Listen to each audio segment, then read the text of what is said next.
Hi, நீங்க ஏதாவது ஒரு ஸ்டார்ட் அப் கம்பெனி ஸ்டார்ட் பண்ணி ஃபெயில் ஆயிருக்கீங்களா? ஃபெயில் ஆகி மறுபடியும் ஜாபுக்கு போயிருக்கீங்களா? அனலைஸ் பண்ணி பார்த்துருக்கீங்களா? மறுபடியும் கம்பெனி ஸ்டார்ட் பண்ணணும்னு நினைக்கிறீங்களா? இன்னும் யங்ஸ்டர்ஸ் புதுசா ஸ்டார்ட் அப் கம்பெனி ஸ்டார்ட் பண்ண நினைக்கிறீங்களா? Do you want the guidance? This is for you. ஏன் இன்னைக்கு இந்தியால ஸ்டார்ட் அப் கம்பெனிஸ் ஃபெயில் ஆகுது? ரெண்டு ரீசன், மேஜர் ரீசன் நான் அனலைஸ் பண்ணது. யாராவது ஒரு என்டர்பிரனர் நான் அனலைஸ் பண்ணதில்ல. என்கிட்ட ரெண்டு மேஜர் ரீசன். ஒன்னு, லேக் ஆஃப் இனோவேஷன். அந்த இனோவேஷனை நம்ம கண்டுபிடிச்சிட்டோம்னா ஸ்டார்ட் அப் கம்பெனிஸ் ஃபெயில் ஆகிறதுக்கான வாய்ப்புகள் ரொம்ப கம்மி.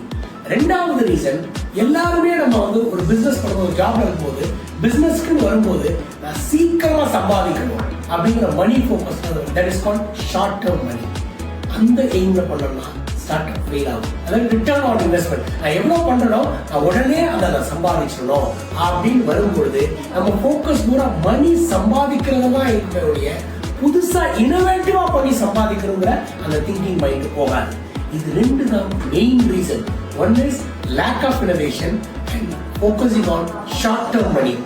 So don't focus on the short term, focus on the long term with a focus on innovation. அதாவது ஏதாவது கைடன்ஸ் வேணுமா, ஸ்டார்ட் பண்ண நினைச்சீங்கன்னா ping me at any time.